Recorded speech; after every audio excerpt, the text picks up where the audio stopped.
Hey everybody, it's me, Steve Schneed, the CD Junkie, and I wanted to talk about a certain period in Elvis Presley's career that I'm a really big fan of. Now everybody knows about the Memphis sessions that took place in the late 60s, and of course the Nashville sessions that took place in the early 70s, and of course there was the Stax sessions as well. So those are really three important parts of Elvis's career that have been covered. Now, there's another set of recordings that are more legendary, I would say, and those, of course, would be the Jungle Room sessions. Now, the Jungle Room was kind of a resting, relaxation, recreation type room at Elvis's Graceland mansion. Now, it wasn't called the Jungle Room while he was alive. That's just a term that has been used since his passing in 1977.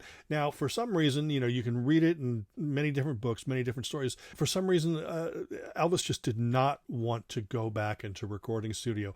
The crazy thing about Elvis that was completely different than a lot of other artists is they would throw Elvis in and he'd do these, marathon sessions over 2, 3, 4, 5, 6 days where he'd be cranking out songs for 2 albums and a couple singles. He wasn't going into the studio to record an album. He was going into the studio to record a few albums and a few singles and then release those albums while he was out on tour. And that's why quality control started dropping sort of after 1973 or so. But so he couldn't be bothered to go in the studio, but they needed new material. So they brought the studio to him. So they set the recording equipment and the instruments up in the Jungle Room, and his band played there, and Elvis would sing live with the band. Those sessions took place originally in February 1976, and there was also another set of recordings from October 1976. Now, the February 1976 recordings gave birth to the album From Elvis Presley Boulevard, Memphis, Tennessee, and it says recorded live. It's not a live album. It's just recorded live in his living room. Elvis sounds both playful and heartbroken at the same time. I love these recordings. Do they match the Memphis sessions or the Nashville sessions? No. But this is where Elvis was at in 1976. Now, of course, he goes out on tour and then he comes back and they do more recordings in October 1976. And the album that came out was Moody Blue, which is another fine album. Now, the problem with this is it took some leftovers from the February 1976 sessions, used some recordings from the October 1976 sessions. So it's kind of inconsistent in that aspect, but there's a lot of great songs on it, especially the title track. Now, Moody Blue came out about 4 weeks before Elvis's passing. And ever since then, of course, these sessions have become legendary.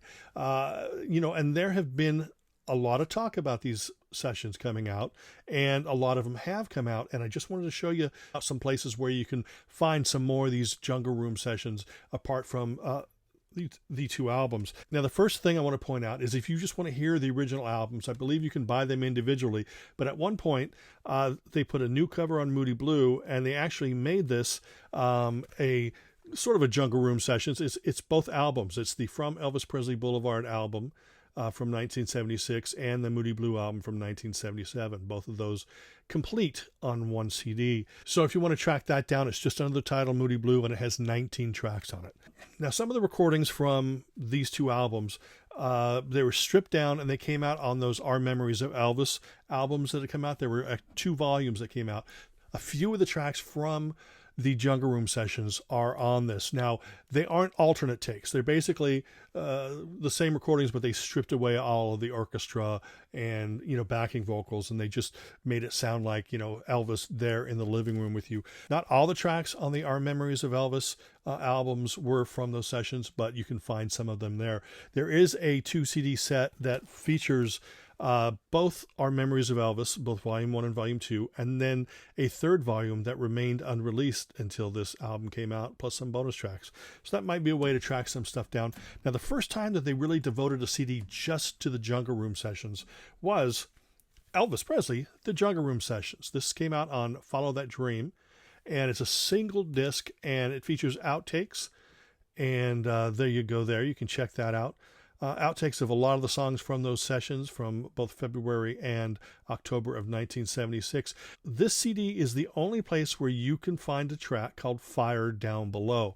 Now, what Fire Down Below is his band went into the studio to record a new Elvis song that one of the members had written, and it was called Fire Down Below. And they were waiting for Elvis to either come back to the studio or maybe take the tapes to Graceland and have him do a vocal. But unfortunately, he passed away before he was able to do that. So on the CD, it's an instrumental, but you can see what could have been if Elvis had lived, and you know, it would have been just a great track for him. But once again, this is only available on the Follow That Dream label. It is legit and it is wonderful, and the sound quality is fantastic, and you should definitely check that out. Wonderful, wonderful, wonderful. Now, before I talk about the final release here, I wanted to tell you that I showed these. These are actually Follow That Dream FTD. As you can see, it's a 7-inch packaging for the album. And what they do is they take the album and remaster it and then add all these bonus tracks. There's alternate versions, there's false starts, it sounds a lot more fun than the albums actually turned out to be, because the albums sound like Elvis was feeling a little bit down or emotional, and they're fantastic albums because of that. But this sort of proves that they were having a little bit of fun in the studio. So From Elvis Presley Boulevard in Memphis, Tennessee, 2 CD set featuring all that bonus material on Follow That Dream. Same thing with, you can get a 2 CD version, and that has the album digitally remastered, plus loads of outtakes, alternate takes, and other stuff. Now, an interesting thing about the Jungle Room sessions, before I tell you about the last CD here, is that Elvis actually attempted to record a version of Morris Albert's Feelings. After he had passed away, you know, there was a stereo console in that room, and one of the singles that was in there was Morris Albert's Feelings. And from what has been told is that they did attempt to record the song Feelings a few times, but Elvis wasn't happy with them, so they went back and recorded over the tape. So we're never going to hear that. Anyway, if you don't want to invest all the money in the Follow That Dream CDs, what you may want to do is pick up Way Down in the Jungle Room. And what this is this is kind of a distillation. This is kind of like the best of all this stuff put on 2 CDs and released through RCA. Disc 1 has the masters, and Disc 2 has a bunch of alternate takes and stuff. You might even hear Elvis say dirty words. I'm not going to give you any spoilers, but you may have to get the FTD ones to do that as well.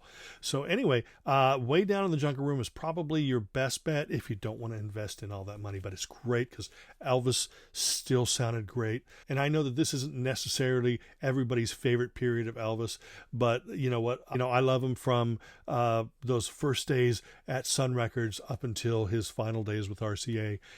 Just an incredible artist, my favorite male vocalist of all time. Anyway, that's it. I appreciate you sitting there and allowing me to talk about Elvis Presley and the Jungle Room recordings. I hope that this was helpful in helping you decide maybe to investigate this stuff further and to pick out which titles that you wanted to buy along the way. Anyway, that is it for me. Remember to like, comment, share, subscribe, and to ring that bell for future notifications. I would really appreciate it. And until the next time, remember me, I'm Steve Schnee, the CD Junkie.